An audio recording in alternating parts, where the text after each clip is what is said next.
இன்றைக்கு தாயகத்திலே இருப்பவர்கள் மீண்டும் எழுச்சி பெற்று ஆயுதம் ஏந்தி போராடுவதற்கோ அறவழியில் போராடுவதற்கோ இயலாத அளவுக்கு ஒடுக்குமுறை மேலோங்கி இருக்கிறது தோழர்களே.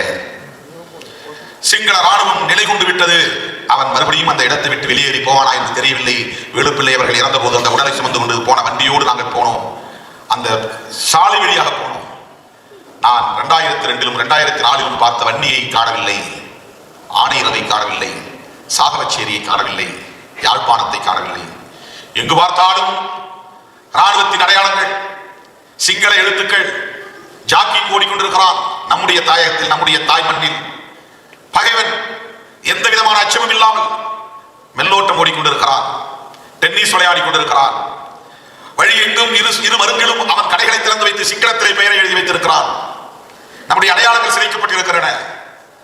ஆணை இரவிலே அவன் வெற்றியின் சின்னத்தை நிறுவி இருக்கிறான். அந்த வழியை நான் போகிறேன். அவையெல்லாம் நான் போய் நடந்து 10 நாட்களாக சுற்றி பார்த்த இடங்கள். 2004 வண்டியிலே நான் தங்கியிருந்த போது ரிசுவமடு பகுதியிலே மாவீரர் நாள் நிகழ்ச்சியில் கலந்து கொண்டேன். கிளிநொச்சியிலே மாவீரர் துயிலும் இல்லத்திற்கு போயிருக்கிறேன். யாழ்ப்பாணத்திலே கோப்பாய் என்கிற இடத்திலே துயிலும் இல்லத்திற்கு நான் போய் அந்த வரலாற்றை அங்கே என்று கேட்டேன். சிங்கள படையினர் ஆட்சி அங்கே வந்து ஆளுமை கொண்ட போது, ஆக்கிரமிப்பு செய்த போது அவற்றையெல்லாம் இடித்து தரைமட்டமாக்கி வைத்திருந்தார்கள். அண்ணன் எவ்வளவு பெரிய புத்திசாலி என்பதை பாருங்கள். அந்த மாவீரர்களை அடக்கம் செய்வதை கூட ப்ளூ பிரிண்ட் வைத்து